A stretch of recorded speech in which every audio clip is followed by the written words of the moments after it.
कर्ज पर लिया गया नफ़ा सूद है। It's very simple. अब ये कर्जा जो है चाहे ज़ाती ज़रूरत के लिए लिया गया हो चाहे कारोबार के लिए, तो इसका क्या नतीजा होता है? गरीब आदमी गरीब तर वो उस गुर्बत की चक्की में पिसता रहता है। तो तिजारत के अंदर हमें पता नहीं होता कि प्रॉफिट मिलेगा या नहीं मिलेगा, ठीक है, लॉस भी हो सकता है।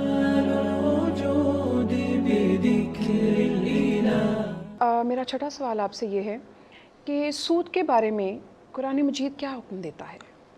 जी, बड़ा अहम एक मसला है, सुलगता हुआ मौजू है, हर दौर में ही मुश्किल रहा है, पूरी तारीख़ इससे बड़ी, पूरी तारीख़ भरी हुई है। और अब तो जैसे जैसे वक्त आगे बढ़ा, नए नए नामों के साथ नई नई चीज़ें आ गई।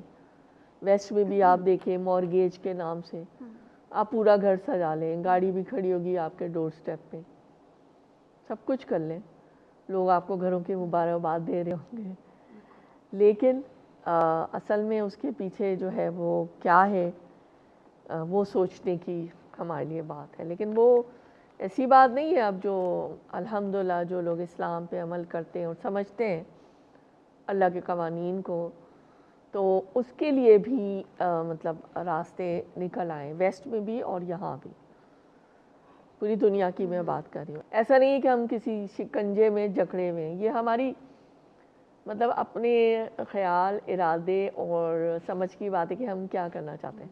अल्लाह ताला फरमाते हैं अल्लज़ीना यअकुलूना रिबा ला यक़ूमूना इल्ला कमा यक़ूमुल्लज़ी यतख़ब्बतुहु शैतानु मिनल मस ज़ालिका बिअन्नहुम क़ालू इन्नमल बैउ मिस्लुर रिबा व अहल्लल्लाहुल बैअ व हर्रमर रिबा फमन जाअहु मौइज़तुम मिर रब्बिही फंतहा फलहु मा सलफ़ व अम्रुहु इलल्लाहि व मन आदा फ़उलाइका अस्हाबुन नारी हुम फ़ीहा ख़ालिदून।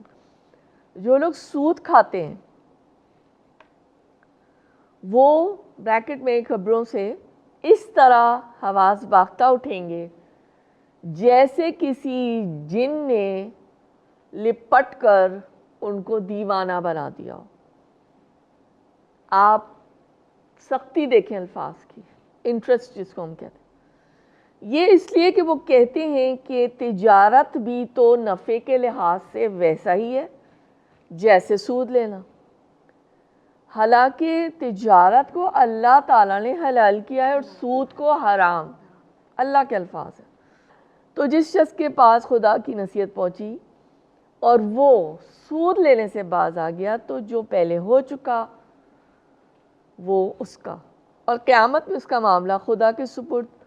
और जो फिर लेने लगा, तो ऐसे लोग दोज़खी हैं कि हमेशा दोज़ख में जलते रहेंगे, हुम फ़ीहा ख़ालिदून, हमेशा। रिबा की जो लग़वी माने डिक्शनरी के लिहाज से माने हैं ज़्यादती या इजाफ़े के, मल्टीप्लाई होना। हज़रत अली रज़ी अल्लाह ताला अन्हु की तरफ से मंसूब कौल है, वो बयान करते हैं कि कर्ज पर लिया गया नफ़ा सूद है।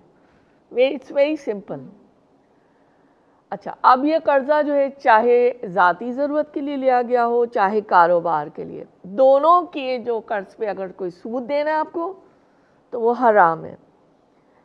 आजकल मैंने सुना है और देखा भी है कि छोटी छोटी मार्केट्स में आप इलेक्ट्रॉनिक्स या लोग लड़कियों के लिए बेचारे जो जमा करते हैं जहेज़, जो कि बिल्कुल ही गलत एक चीज़ है, तो वो भी सारा जो है ना वो सूद पर होता है।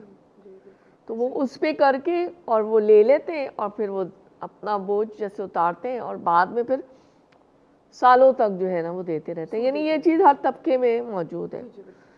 और कुछ ऐसे भी लोग हैं जिनका कारोबार ही है ये बिज़नेस।